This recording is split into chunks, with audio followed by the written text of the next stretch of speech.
I'm Em Sutter, better known as Pints and Panels. And I am Don Tess, better known as the Dawn of Beer. Welcome to episode 88 of the All About Beer podcast. Every month, we talk with leading experts and take a deep dive into one topic in beer. This month on the show, we're going to talk about ice treatments on drinks, from icebox to iced barley wines, and even ice cider. But Whoa, I know, right? But first, visit allaboutbeer.com and please follow us on social media at allaboutbeer and visit allaboutbeer.com/support to support this show and others. So, Don, how much do you know about icebox, ice ciders, ice beers, ice uh, distillation? I know I like them. Me too. Hey. I love Eisbock. My first time in Germany, which was many, many years ago, it just happened to be the time of year. I didn't do it by plan, but I just happened to be there when they were releasing all their Eisbocks. So basically, everywhere I went, if they advertised Eisbock, I would order one of those, and it made me love Germany. How about you? I can admit, because in the United States they're not made a lot because of the distillation process, and certain breweries need certain licenses and whatnot to make them. My knowledge of them is um, not super great, and so a recent trip to Poland, and our first guest will talk about it, really opened my eyes to what ice distilling can do to beers, and it was really, really cool. So, Hmm. yeah. Yeah. If you would like to help support the All About Beer podcast, reach out to podcast@allaboutbeer.com. Speaking of supporting the show, here's a word from our sponsors. Today's episode is brought to you by LLZ, Hopsteiner's new water-soluble citrus aroma extract. LLZ is formulated to deliver fresh lemon and crisp lime character to your next brew. Perfect for hop waters, seltzers, NA beers, and, well, beer beers.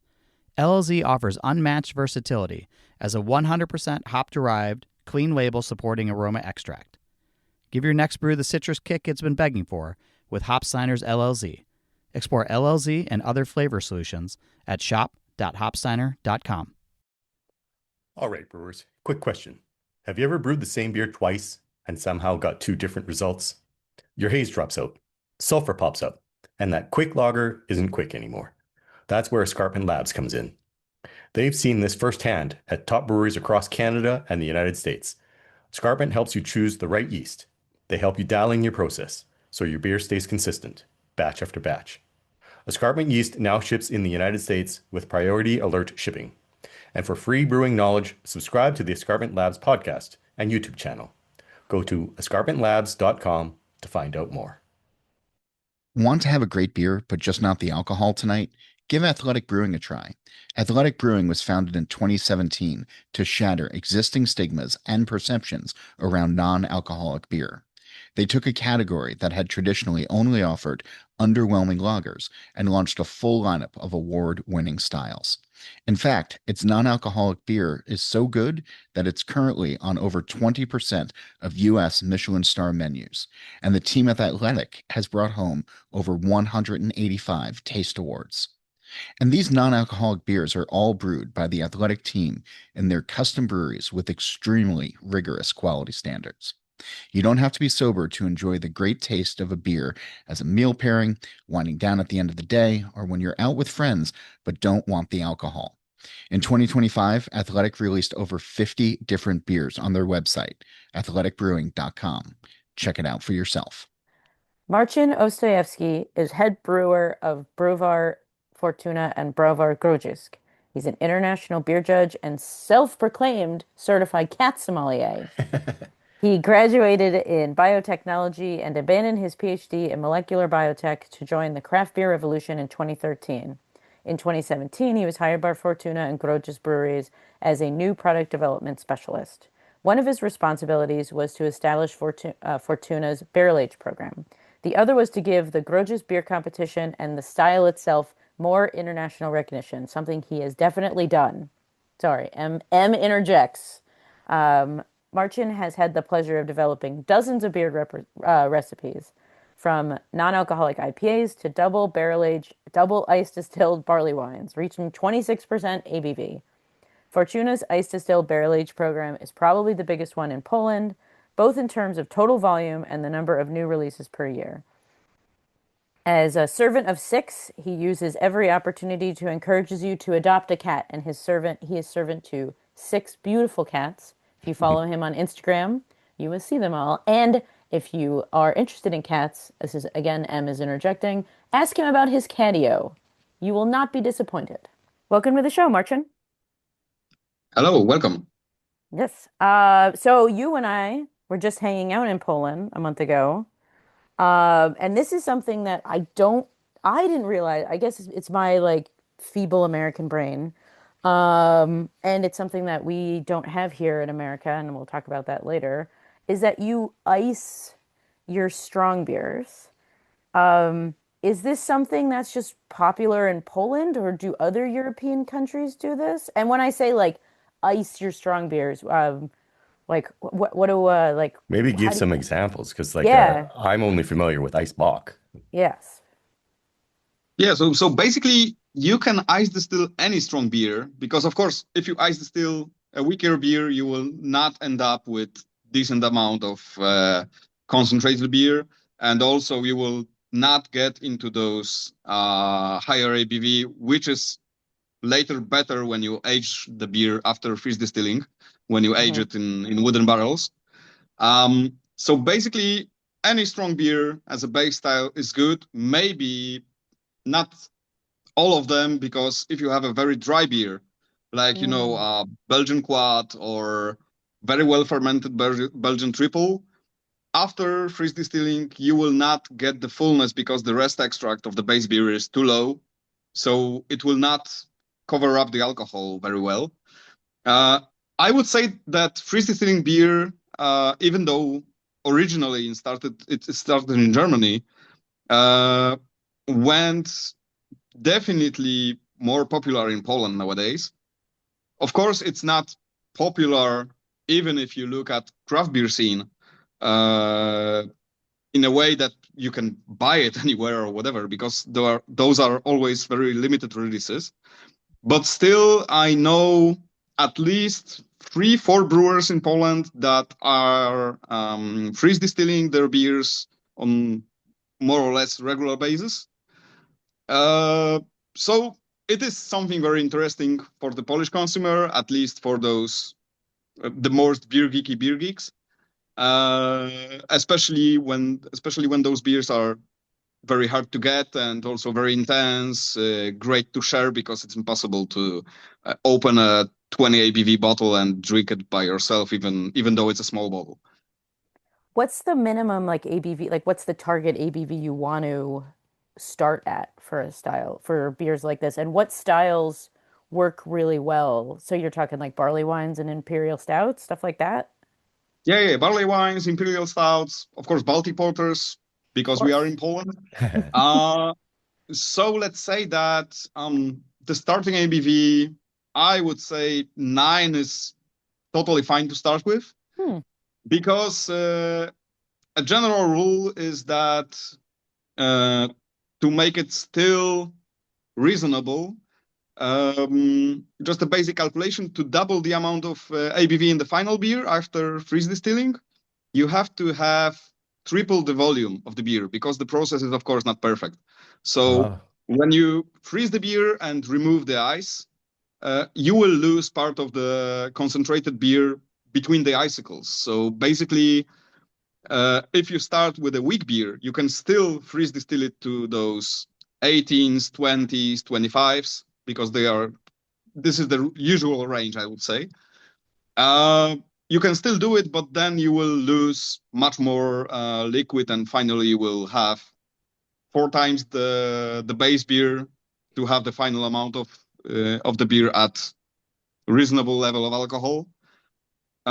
Because as I told before, those beers that are too weak after freeze distilling also do not work so well with extracting the flavors from the barrels if you freeze distill it and later barrel age it, as we do for all of our beers in Fortuna, basically. oh. So when you do the freeze distilling, does that simply concentrate the flavor and make it stronger, or does it actually change the flavor as well? And then you mentioned aging do you find why do you think these beers age well? It's basically concentrating the flavors, of course. Yes. Uh, but then it also does very big change in the mouthfeel, in fullness of the beer, because it's always growing together, meaning that if you have a freeze distilled beer which is 18% ABV, it's usually also around 18% of sugar, of rest extract concentrated. So basically, those beers are extremely thick, and only because of this high amount of alcohol, this high amount of rest extract is countered in a way. So they are, of course, very thick, but they do not feel so extremely sweet and extremely full. Mhm. And also because some of the flavors, of course, concentrate better because they are dissolved in alcohol. The freeze distilling also changes the balance of the beer. Especially you feel that it elevates all of the roastiness, for example. Oh. So basically, if you compare freeze distilled Baltic Porter with freeze distilled Imperial Stout, those Imperial Stouts tend to be over roasty sometimes, and then they need longer time of maturation after the process. And even the Baltic Porter, which is as a style not so roasty as an Imperial Stout, after freeze distilling tends to be almost like an classical, not distilled version of an Imperial Stout in terms of roastiness. So it changes the balance a bit, and then because, of course, after the freeze distilling process, you have this very strong beer, which is usually not carbonated at all, which is in fact very important for those beers, because if you have a beer of 20 ABV and you would force carbonate it at the end because it will lose the carbonation during the freeze distilling process or during the barrel aging process. Mhm. If you carbonate it at the end, the alcohol tends to be, of course, very harsh. It's the vapors are basically penetrating your nose. Oh, So interesting. basically even the aim I also seen it on some feedback, for example, from World Beer Cup in experimental beers category or whatever. And of course, it's not always even possible to enter the competition because of regulations. So the judges even gave me feedback that the beer was flat. So I learned by this that you need to provide this additional information for the judges that do not know the category, Mm, that the beer is flat on purpose, because if you carbonate it, it's just too harsh. And even though it will never be a session beer, uh, you drink it in very small portions. But this additional carbonation makes it even harder to drink. I see. How long do you like if you gave me a bottle of your barley wine, ice distilled barley wine, how long could I hold that for or should hold it for? I mean, I'm sure it's good now, but like will things change in the bottle or I mean the oxidation, Yeah, of stuff course like it oxidizes, but yeah. on the other hand, after the freeze distilling process, during which after you drain the beer after being iced, of course you cannot avoid contact with oxygen. Then you Mhm. cannot avoid micro oxidation in the barrel. Then you manually fill it because, of course, small portions, small volumes of the beer. So you cannot use any advanced equipment for that. Um, Basically, it oxidizes a lot during the way. So I would say that most of the oxidation already is already complete. So when we test the beers that were bottled like 5, 6 years ago, they do not change much. And moreover, because it's a very strong beer, not carbonated, uh, basically almost impossible to infect it because of the ABV and the rest extract, which is also acting as osmotic power, preventing the growth of microbes. Uh, Even after you open the beer, you can taste the same opened bottle through 2 or 3 weeks. Nothing will basically change in the beer. And when we release the bottles, we already say that they are already matured or oxidized to the desired level. But I would say that at least 3-4 years after bottling, basically nothing will change, or the changes will be very, very small. Okay. So going back to process, how long does a beer like this take from start to finish? And then like is it style dependent on the target ABV you're shooting for, or are you always shooting for the same ABV each time? Yeah, Uh, how do you know how far to take it, I guess? Yeah. Yeah, that's true. Yeah. yeah. So basically, the process almost always ends at the same level. Oh, It's of course limited by the freezing temperature that you can get. So starting with the time, first of all, you need to have, of course, quite matured base beer, because if you have any of flavors uh, resulting from short maturation, those of flavors will be also concentrated. So basically, all of the faults in the process will be elevated.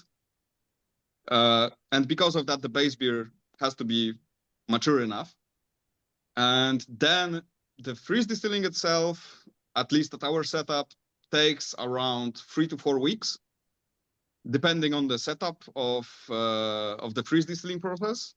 In terms of hardware, we started with renting some small freezing containers, but later we just bought a sea container, and inside of the sea container we placed a small maturation tank, stainless steel maturation tank that fit inside perfectly. And then the freeze distilling approach we use is either cool it down to lower temperatures, like minus 25 degrees centigrade, for at least 2 to 3 weeks, depending on the desired result. But I will get to this later.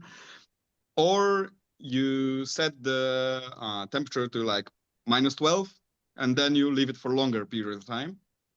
The differences do not end on different levels of ABV, but also if you freeze distill it longer at slightly higher temperatures,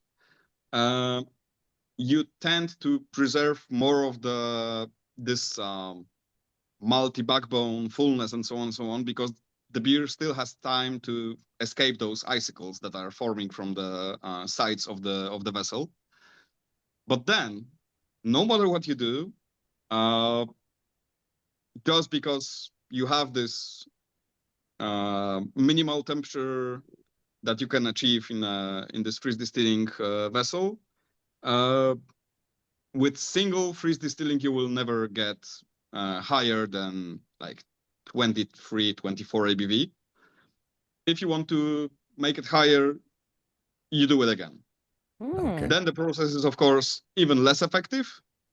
And of course, you only have then only a thin layer of ice forming at the walls of the vessel, and then the liquid inside is just too thick and has too much alcohol to even try to solidify. So there is, let's say, still a limit of 26, 20, 27 maybe.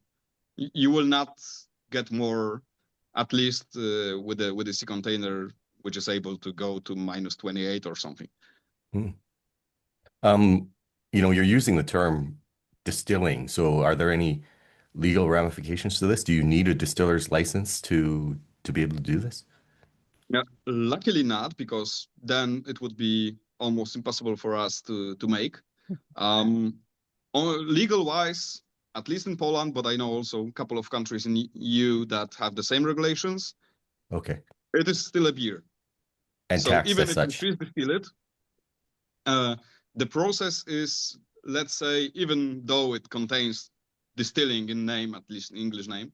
Yeah. Because in Polish it's wymrażane, and the term doesn't connect to distilling process at all. I see. So when you freeze distill, I would say probably in whole Europe, because the process is not so effective as distilling, hot distilling, let's say. Mhm. And in the end, you don't have pure alcohol. You have, of course, elevated levels of alcohol, but also a lot of sugars and other byproducts, let's say. It is not considered a distillate. It is not considered booze. So Okay. luckily, because of that, it's much easier for us to manufacture than in US. I saw, it was very funny back then when I saw top-rated freeze distilled beers in US, and they were all butt iced and something similar.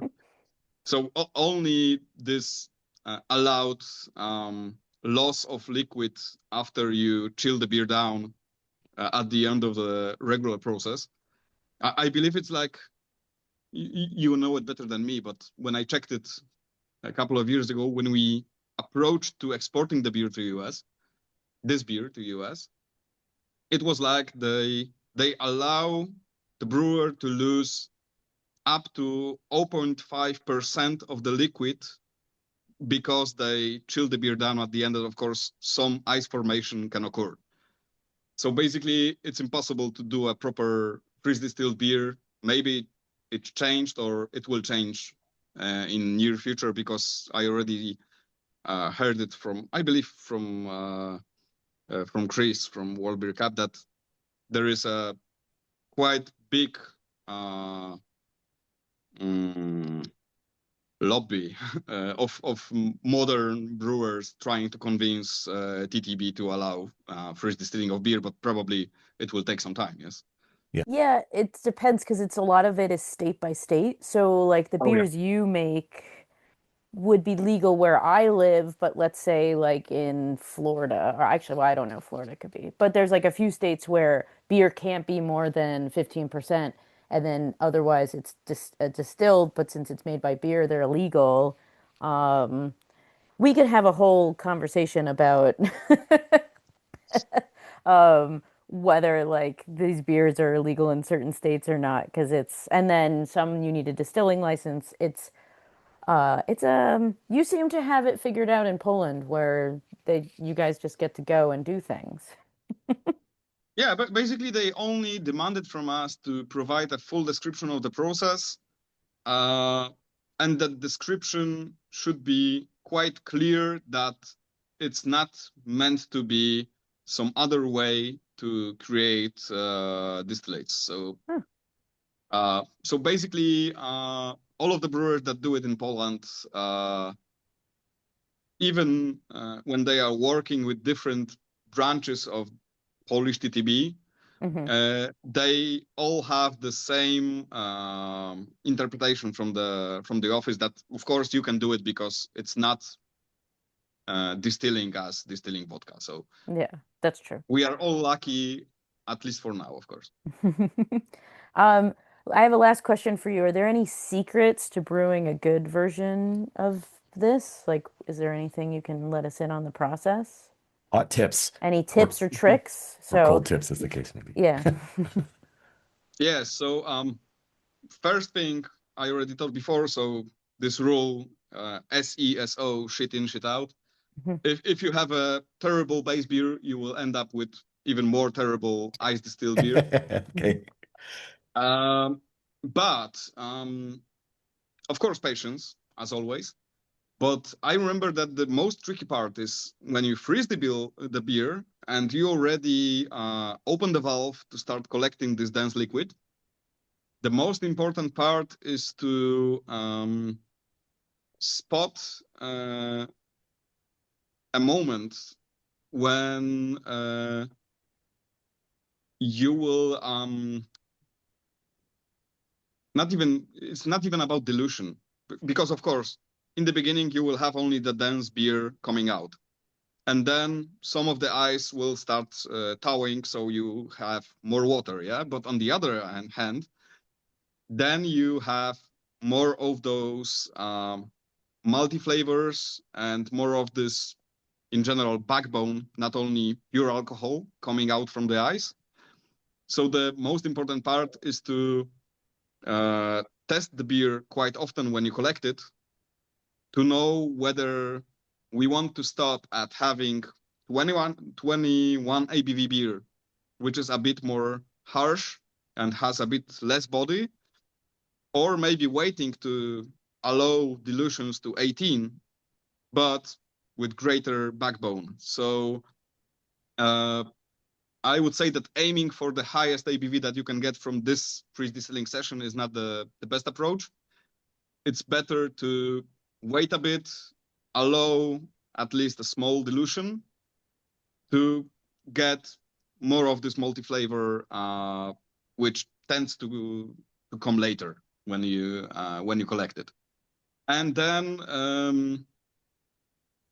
for most of those beers, just because they are high in ABV and also, as I said before, better are better in getting the flavors from the barrel. I would say that during the course of all of the freeze distilled beers that we released, so I think it's almost 35 different beers now. Of course, all of them are single releases to the market because you can never replicate the process perfectly. Right. The non-barrel aged beers, I would say that maybe 3 or 4 were good enough without additional barrel aging. And the usual setup would be to put it into barrels. For some of them, of course, use some special ingredients, spices, different woods like amburana, also forbidden in the US, sadly.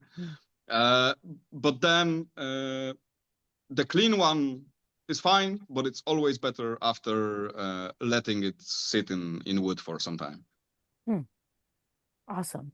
I wish people in the States and other places could try. I hope that you'll get to import these to America eventually because so for everyone, I judged the ice category in Krakow at your competition, and uh, it was a very unique experience to have a beer style that I've never really had. And as someone who's been drinking for quite a long time, getting to experience a new way of brewing this, and using distillation and whatnot. It was very fascinating and very eye-opening. So I hope people get to experience these beers one day because they are very cool. Or visit Poland because the Polish beer scene Oh, is awesome. Um, Wait, wonderful. Marcin, if people want to contact you, for people who don't know, Marcin is an avowed cat lover. So if you want to talk beer or cats or distillation, how should people reach out to you or the brewery that you work for? Yeah, so the brewery is probably a bit easier in terms of Instagram handle, at least, because That's fair. in English brewery is browar, BROWAR, and then the symbol floor, Fortuna, and then my personal is horrible because it translates to Mr. Marrow. So in Polish, it's horrible because it's Pan Szpik, so it's PANSZPIK. Oof. So it's probably impossible to even try to I find remember if that. you look up your name, because I was like, Oh I yeah, gotta of ask course. Martin. So look up Martin's name, and we can put that. We'll tag you in Yes. this, and then wonderful, Well, awesome. by the way, with the name, it's quite easy because there are only 2 people in the world named Marcin Ostajewski, and the other one is my cousin. So Well, there you go. So if you reach out to his cousin, I'm assuming he'll forward it to you. Yeah. yeah, most Uh, probably. Awesome. Thank you so much for teaching us about this really cool way of brewing beer in Poland. We really appreciate it. It's great talking to you, as always. Thank you, Thank you. Martin. That's always Yeah, a pleasure. thank you. Yeah, Cheers. cheers. Cheers. And we'll be right back with Sean Yasaki of Noble Beast Brewing after a word from our sponsor. All right, brewers. Quick question. Have you ever brewed the same beer twice and somehow got 2 different results? Your haze drops out, sulfur pops up, and that quick lager isn't quick anymore. That's where Escarpment Labs comes in. They've seen this firsthand at top breweries across Canada and the United States. Escarpment helps you choose the right yeast. They help you dial in your process so your beer stays consistent, batch after batch. Escarpment yeast now ships in the United States with priority alert shipping. And for free brewing knowledge, subscribe to the Escarpment Labs podcast and YouTube channel. Go to escarpmentlabs.com to find out more. Want to have a great beer, but just not the alcohol tonight? Give Athletic Brewing a try. Athletic Brewing was founded in 2017 to shatter existing stigmas and perceptions around non-alcoholic beer. They took a category that had traditionally only offered underwhelming lagers and launched a full lineup of award-winning styles. In fact, its non-alcoholic beer is so good that it's currently on over 20% of U.S. Michelin star menus, and the team at Athletic has brought home over 185 taste awards. And these non-alcoholic beers are all brewed by the Athletic team in their custom breweries with extremely rigorous quality standards. You don't have to be sober to enjoy the great taste of a beer as a meal pairing, winding down at the end of the day, or when you're out with friends but don't want the alcohol. In 2025, Athletic released over 50 different beers on their website, athleticbrewing.com. Check it out for yourself. Today's episode is brought to you by LLZ, Hopsteiner's 100% hop-derived lemon lime extract, engineered for hop waters, seltzers, NA beers, and traditional beers, where clarity and precision matter. LLZ delivers bright, natural citrus, lemon, and lime character with excellent solubility, making production scale batches consistent and repeatable. Explore LLZ and other flavor solutions at shop.hopsteiner.com. Sean Yosaki is the brewmaster and the owner of Noble Beast Brewing, an 800 barrel a year brew pub in beautiful Cleveland, Ohio. He enjoys decoctions, cereal mashes, and regretfully labor-intensive beer projects. Welcome to the show, Sean. Yeah, thanks for having me. So you guys have brewed an Eisbock. How do you do that? Like, are you looking at German tradition, or are you striking out on your own American craft beer style? Well, we started with kind of a simple doppelbock, knowing that it would be, concentrated. Mm-hmm. We froze this in the primary fermenter, Oh, and then transferred to our lager tank. I'm sorry. How did you just freeze the entire fermenter, or did you lower the temperature so their ice would form on the how do you harvest the ice? I have so many questions. Yeah. Yeah, so, like most brewers, we have made ice beers accidentally in the past. Our chiller has a little bit of a quirk where in the wintertime it actually runs warmer. So I'll go up and drop the temp on our chiller a couple of degrees, and then if you forget to go and rectify that in the spring, all of a sudden you might have some issue with some surprise ice beers. Mm. Oh. So with that experience, of making surprise Sticka Alts and Imperial IPAs that were not destined to be that, I dropped the chiller temp. We did this in January of this year, and I kind of just kept slowly going down until we saw a gravity change in the fermenter. So that I think we run our glycol typically around 28 degrees, and I had to get it down to 23, or no, the chiller itself went down to 23 degrees glycol. That's cold. Yeah, I was a little nervous. So I actually called our chiller manufacturer and kind of ran this by them, and they didn't seem too concerned so long as, the glycol was the appropriate concentration. Sure.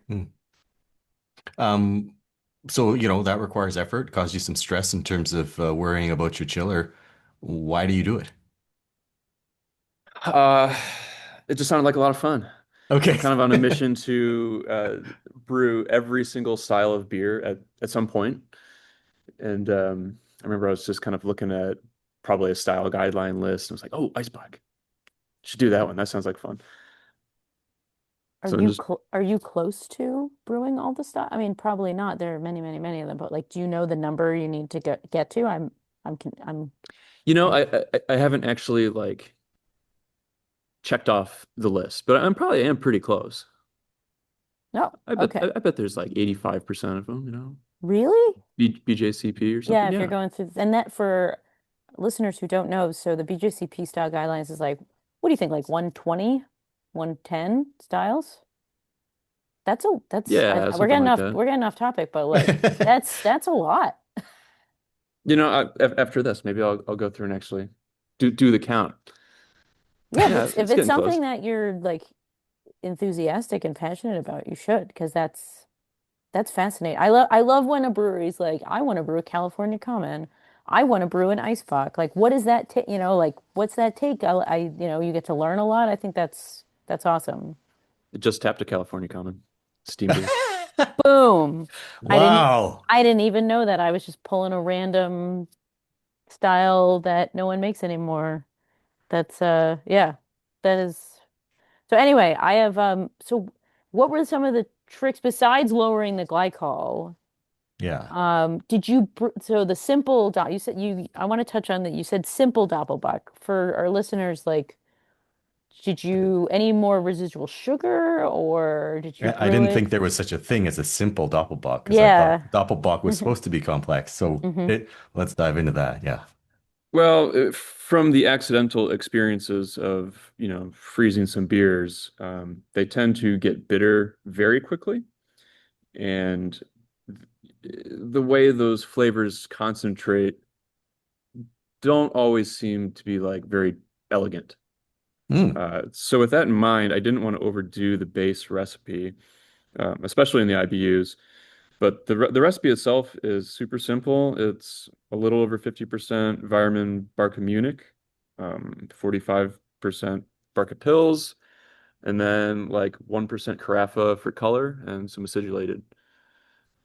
So, if I was doing a standard Doppelbock, it'd have some a little bit more melanoid and malts in there or some Cara Munichs. So you specifically think that those darker specialty malts don't concentrate well? Yes. Yeah, that was the Okay. idea that like um they're already kind of where you want them, if you will. Like a Cara Munich. I I don't think I see. ever brew with a Cara Munich and be like, I wish this was more Cara Munich-y. So I kind of assumed that I would get that out of the concentrated Munich flavors. And then the mash was also a double decoction, so we were getting a lot more melanoidins built up through Uh, that. okay. Cool. And then how long did this take total from like brewing to packaging? Let's see. Primary fermentation was around 2 weeks. Okay. And then, I would go up on the roof and drop the chiller like 1 degree a day and kind of just keep testing the gravity in the tank. And so we got that glycol down to 23. So that was around, 5 days. And then the beer had to get a lot colder than I anticipated. Mm. So we got the beer down to 23.9 degrees Fahrenheit. So I guess going back to the recipe, like the gravity was about a 20 Plato Doppelbock 1080. that 1080. So it was almost 8% Yeah. ABV. And then what kind of blew my mind was after we froze the beer, it went up and my notes are getting kind of all over the place here because there's so many data entry days. But the gravity, trying to see how much it went up, but after we transferred it, we lost 40% of the volume Oh, to ice, wow. which is pretty significant, right? Yeah. Um, That is a lot. so from an 8% beer losing 40%, like That what do you think the ABV went up that to? that's going to get close to 14 to 15. Somehow it only went up to like I was gonna 9.1, say 9.1's on the Oh, can. Yeah. because I was which thinking if you which blew take my away mind. half the volume, then you got double the alcohol. But Yeah, maybe yeah, there's anyways. Yeah, so I had my buddies down the road at Masthead Brewing Company. They tested the ABV and then it came back at like 9.1. I was like, doesn't track with my expectations. So I sent Yeah. it off to Omega, their lab, and it came back with the same exact ABV reading. Well, isn't that interesting? So I mean, I guess somehow a lot of that alcohol is still staying behind in the ice. Oh, Oh. I see. Speaking of that ice, like you mentioned, you're dropping the temperature a degree every day. Are you skimming off the ice along the way and then and I was thinking about the yeast too. Are you harvesting the yeast before you start freezing it tell us about some of those practical things. And Yeah, I mean, do you do we anything with that certainly water? no. Okay. No, it wasn't very good. Oh. Okay. Um, I You're not did try making hard seltzer some of for the okay. Yeah. slush. No, no. Yeah, like autolysis was certainly a concern here, so we did our best to drop as much of the yeast as possible, and then we actually find it in the fermenter before starting the icing process. Okay. So How long did it freeze? Like, did you let it sit at that at 23 for? Like how many days? let's see. I love a brewer that brings notes to a podcast, by the way. This is I got all my just notes, but they're just one. like there's so many numbers on it because Yeah. we're taking all these temp and pH and gravity readings. Does the Um, pH change as you're freezing? Hmm. the pH really didn't change much. Okay. Okay. I keep throwing these left field questions at you. I was trying to look things up. Yeah, so we didn't get a gravity increase until kind of the last day. And I wasn't trying, Really? we were packaging this uh in cans. So I wasn't trying to make like a super extreme beer. I kind of wanted it to be pretty drinkable around the 9%. Um so yeah, it was sitting at 5.7 degrees Plato the whole time. That was kind of our terminal. And then it jumped up to 6.3 and then up to 6.7. So, as the gravity climbs there, I'm assuming that we're getting icing, and we were. But Don, to answer your question, no, we weren't like opening the tank or anything. So when these beers ice in the fermenter, they ice along the glycol jackets, Okay. and you essentially just, I mean, the ice is a 20-barrel tank. We double batched, 10-barrel batches. Um, the ice ring around the tank was probably 14 plus inches Holy. thick. Oh, So it's real thick. I mean, and then that's around the walls and then the cone as well. And then you just get like a ton of slush in the bottom of the cone. Okay. So then we essentially just rack it out of the fermenter um, into our lager tank. Okay. And then we know we're going to sacrifice one of our temp sensors in the thermo well because that all that ice falls down and then like snaps the thermo Oh. well, which is a tri-clamp that we can replace it. But Oh. I was gonna ask, like, does freezing a normal, like, conical fermenter mess with its stability? Because that's not normal. They're not designed for no, it. Hmm. I mean it's a ton of weight in the ice, so if that falls because it's kind of glued to the tank, the walls, Hmm. if you will, once it starts to thaw. We've definitely damaged temp sensors and thermal wells before. Never had an issue with a racking arm, but the So tanks can hold it. you mentioned you were going to package this beer. Can you talk a bit about carbonation? Obviously when you're freezing it, any dissolved CO2 stays in it, and then as you thaw it, does it release, or do you have to compensate for carbonation in any way? No, I don't think so because we wouldn't have been at a whole lot of pressure in the primary fermentation Right. during the You're not freezing. splending.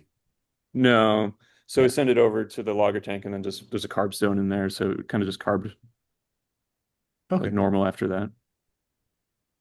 And I don't know if you mentioned this before. Did you lagered this doppelbock before it became an Eisbock, a normal, you didn't lager it longer, or did you let it mature after you pulled? What's the finishing like on the beer like this? Yeah, most of the lager stage, if you will, would have happened in the lager tank Sure. post freezing. Okay. And Okay. how long was it in the lager tank for? Let's see. Transfer date 221.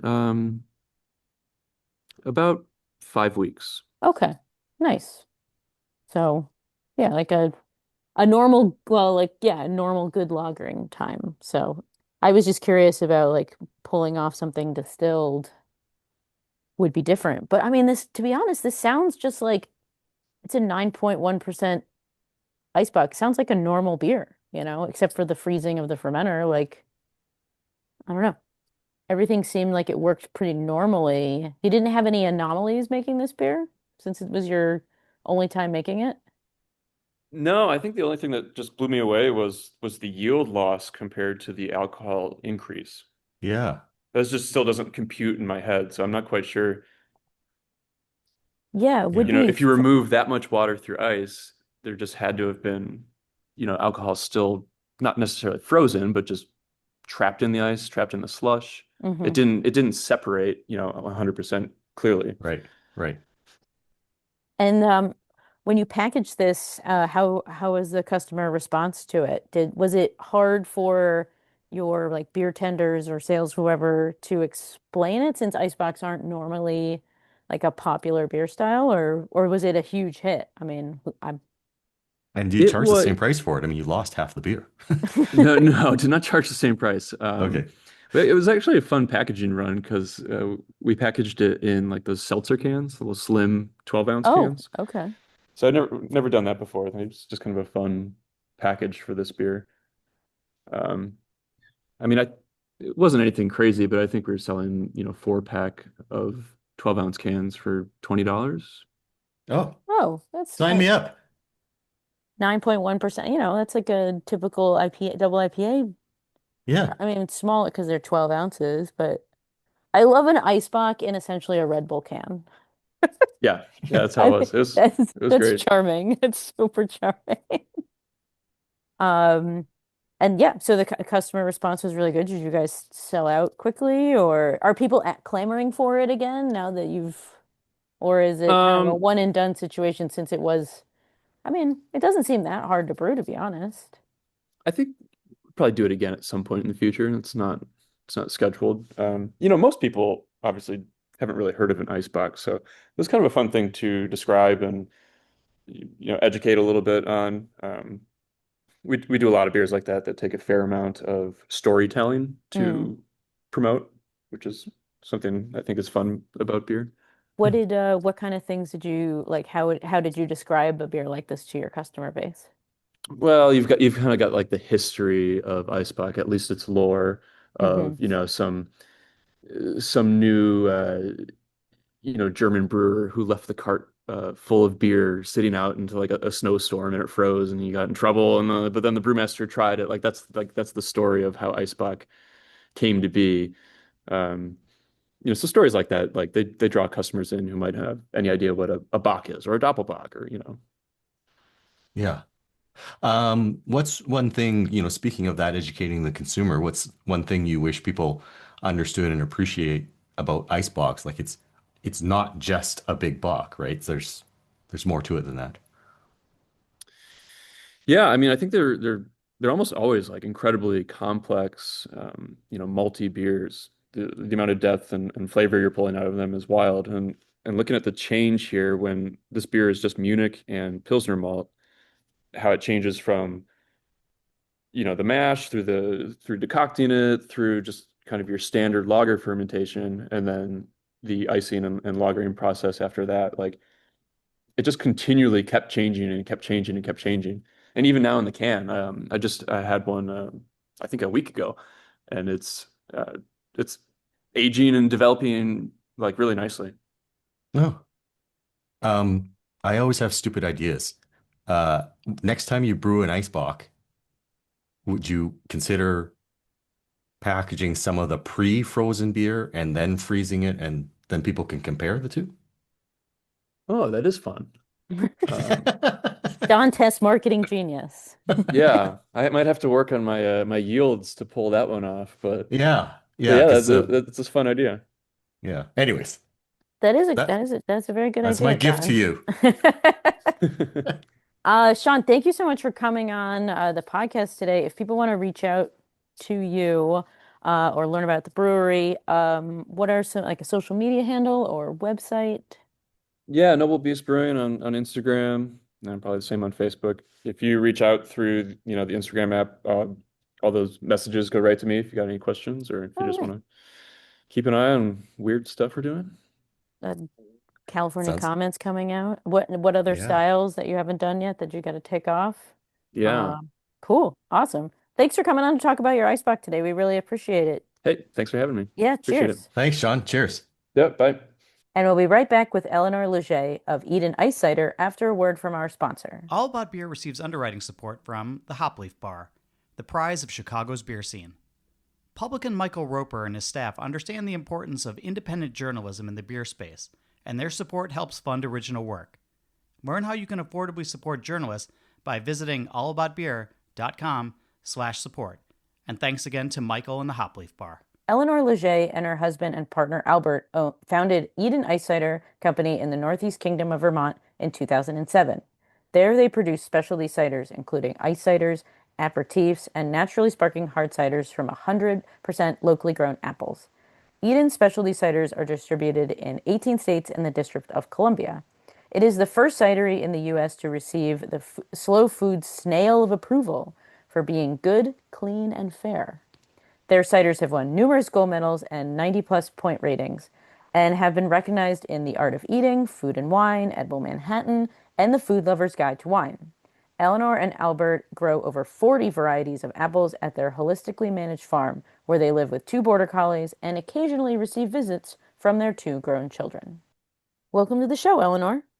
Hi, glad to be here.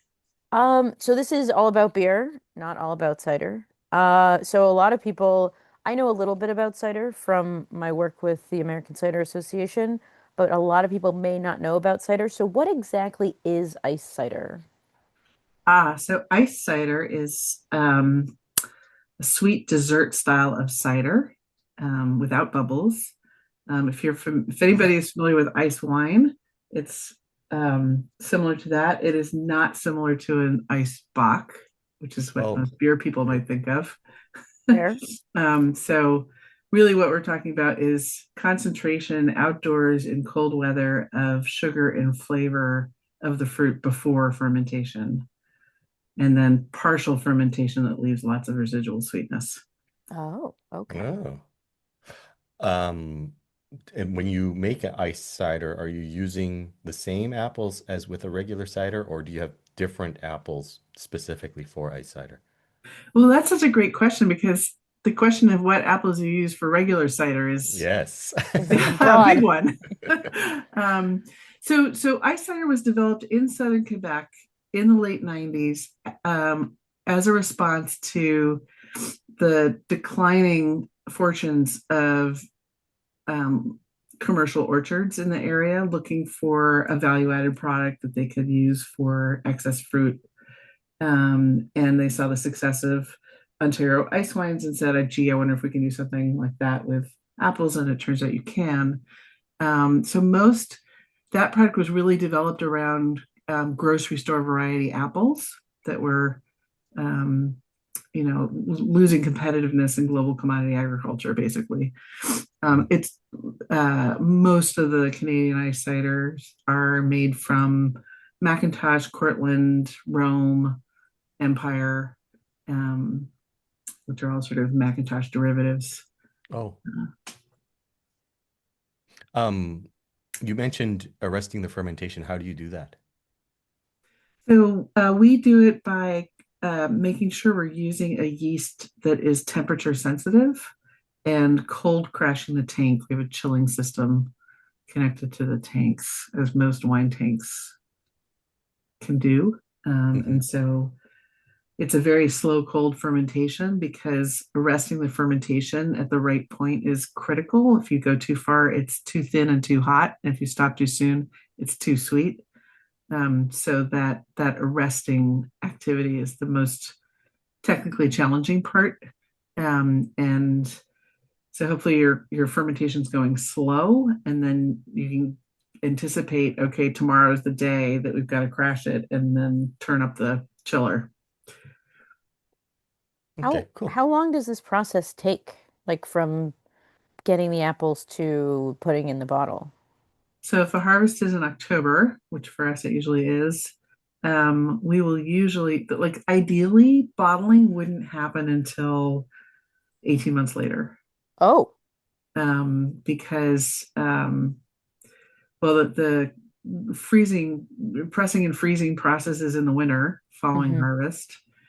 And then the fermentation is slow and cold. So we're usually sort of crashing fermentations in April, sometimes Oh, May. wow.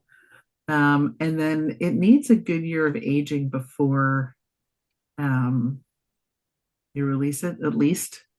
Um, we will do that in tank because um, we have the tank space, and we'd rather do that than spend all the money on the packaging and sit on that for a year. Mm. So, but that's a choice. But it even even in cases where we've packaged it earlier than that, it really takes it's like because it's wine, it's fermented fruit, and it just takes a little time to get happy. When you first taste it, there'll be acid in one place and sugar over there and flavors over here, and it's just not all integrated and mellow. So the Oh. aging really mellows out everything. Yeah, it just gives it Hmm. time to come together. Do you have a favorite apple you use for this process that you guys grow that you're like, that's the one? Or does it not matter? Single variety ice ciders. We Yes, Northern Spy, Mm. Oh. which just has this wonderful autumn spice quality to it, and it's the first single variety ice cider we made back in 2008, nine. And we age it in used French oak white wine barrels, Chardonnay barrels. Um, it's got a lot of acidity, and the barrels give it this nice, like rounded toffee butter character that balances that. Interesting. Hmm. Wow. Um, when did you start making ice cider? Like it sounds like, in the grand scheme of things, the whole product category is relatively new. And Yeah. so then how was it a big learning curve since it's a new product? Do you get to experiment or how does that whole thing come together? uh, yeah. So the harvest of 2007 was our first harvest. So this is our 18th. Um, and I would say the industry as a whole is still learning. Okay. Um, Certainly we are. Um, experimentation comes in the form of apple varieties, um, barrel aging. There's some fun stories about that. Um, Okay. and You can't tease us like that. You have to give us one. Yeah. Like yeah. what barrels are you using? Is it just like normal French oak or are you like experimenting with like Oh, we're ex doing so many fun things with barrels. Oh, I bet. Yeah, fun with barrels. That's. I mean, regular hard cider is a pretty delicate beverage, and I find barrel can really overwhelm a Mm. hard cider unless it's full of sugar, which ice cider is. So, Ah, because it's so concentrated, it really can take barrel aging, and it's a high volume flavor beverage, and it can stand up to a lot of different barrel treatments. And we first learned this when we left a barrel behind a bunch of stuff and never dealt with it for 7 years. And oh, we ended up with 7 years. Okay. we ended up with a 7-year barrel aged ice cider that turned out to be spectacular. Um, and so we try and put stuff aside now for long term aging because it will turn. It's sort of think Pedro Jimenez, Old Oloroso sherry. Mm. Um, Mm. you get all this sort of golden raisin, fig, apricot Mm. character. It's dark, right? It gets very dark, but it's still got this backbone of acidity that balances it. That's wonderful. So those are some fun things. And then, about 5 or 6 years ago, we got a call from Angel's Envy, Oh, who Okay. nice. wanted to use ice cider barrels to age one of their collection whiskeys. And we were like, sure, we have 4. And they were like, great, no problem, send them. And a couple of years later, they released this collection series rye with a beautiful package and story and everything, and it costs way more than any of us could ever afford. It's beautiful, and they've been terrific to work with. Every time we finish that Northern Spy aging process, we send them barrels, and now they've started sending us barrels. Oh, cool. So we Nice. have sort of small batch releases of ice cider that gets aged in an Angel's Envy. Their rye is Caribbean rum barrels that are then used for their rye. So we've got, 1 or 2 of those that we've aged an ice cider in. Port barrel that came from them. So it's fun. We did something similar with oh my God, I'm blanking. Another bourbon. Great Superstition. Oh, super. Oh, cool. Yeah. So it's some fun Superstition barrels at one point too. So I love a good like mixture of like alcohol producers because It's everyone like a cocktail right in your glass. it's really I just think it's very charming. Yeah. In terms of the ice cider and the process, I'm wondering if there's similarities with sweeter wines. Like does botrytis is yeah. botrytis a thing in ice cider? No, not so much. But the basic idea is you're in some way, either through desiccation through botrytis or freezing, you're getting the water out and concentrating the sugar and the flavor. So that basic concept is very similar, and that's why you end up with juice that has very high sugar to start with. I see. And then for once it gets in the like what's the finishing ABV of an Yeah. ice cider? So when this was developed in Quebec being a more they're more like the French, they like rules. Mm-hmm. And so they put it in law in Quebec how to make ice cider along with other types of cider. Oh, And so the definition for ice cider, I think, has a minimum of 7% alcohol. Most of them are 10 to 13.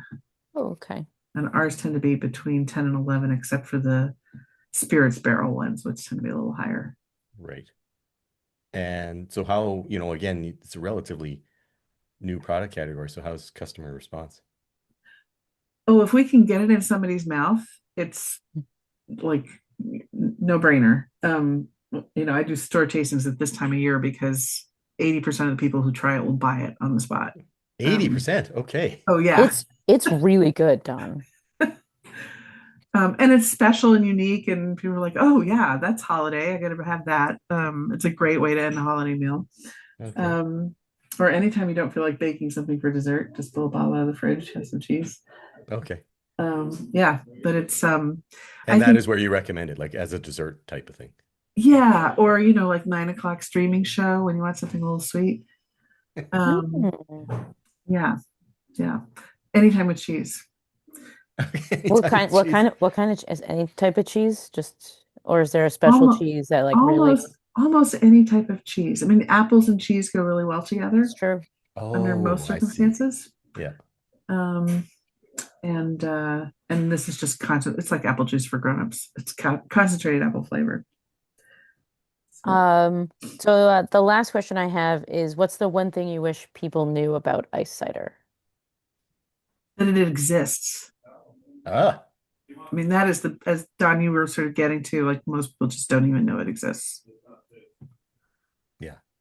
I wonder like I think it is it because it's like still and it comes in like a very tall bottle and it is what's a current like price point for an even Yeah, it's not inexpensive. It's yeah around $30, and okay that 7-year barrel aged one is 55.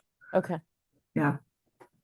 I wonder how we can do a better job of getting more people to know about it because Well, it's we such put an them on the All About Beer podcast, and it's then true I the mean we whole are world yeah knows about it now. well yeah there's But Number it is. one food and beverage podcast in Lithuania. Thank you very This much. is accurate. That's It awesome. it is such a unique product, and yeah, everyone who's listening, go learn about ice cider. It's delicious, and it's a really cool like. Since we talk to a lot of beer people, it's fun. A lot of people drink cider as well, and I think that it's cool that there's. It's not Eisbock. It's not made the same way, but it is sort of, and it's a cool process. I think it's really. I think it's neat. I'm the nerd, Don. Um, anyway, Eleanor, thank you so much for coming on the program today. If anyone wants to learn more about Ice Cider, do you have your social media or website or anything you'd like to share handy? Yeah, EdenCiders.com and Eden Ciders on Instagram and Facebook. Awesome. Eleanor, thank you so much for coming on the program today. We really appreciate it. Thanks so much for having me. Have a great holiday. Yeah, cheers. Cheers. Thank you, Eleanor. So, Don, what Yes. did you that's a full episode. There was a That's a full lot. episode. There's There a was a lot. lot. There was a lot. I mean, as I mentioned at the top of the show, I'm very familiar with Eisbock. Um, and yeah, it's just the idea that you could do it with so many other styles. Very intrigued. It was fascinating how, like, trying these ice beers in Poland a month ago, like the way that, and that it's something that even when I was judging, I didn't realize there's still, I didn't even, like, it didn't even cross my mind that these beers would be served still. They're almost like, it's such a great crossover between beer and spirits. I think it's fascinating. And it's so cool that you can do it with other things like apples and make ice cider and have it be still and you can put it in your liquor cabinet. Um, it's a fun bridge between the beer, cider, and spirit world that is just really fascinating to me. Yeah, yeah. And I love Very, spirits too, so you know. you do? What? Perfect. News to me.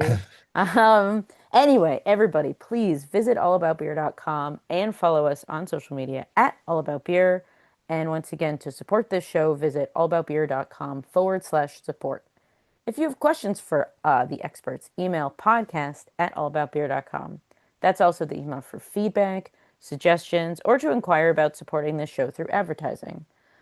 So, Don, how can people reach out to you?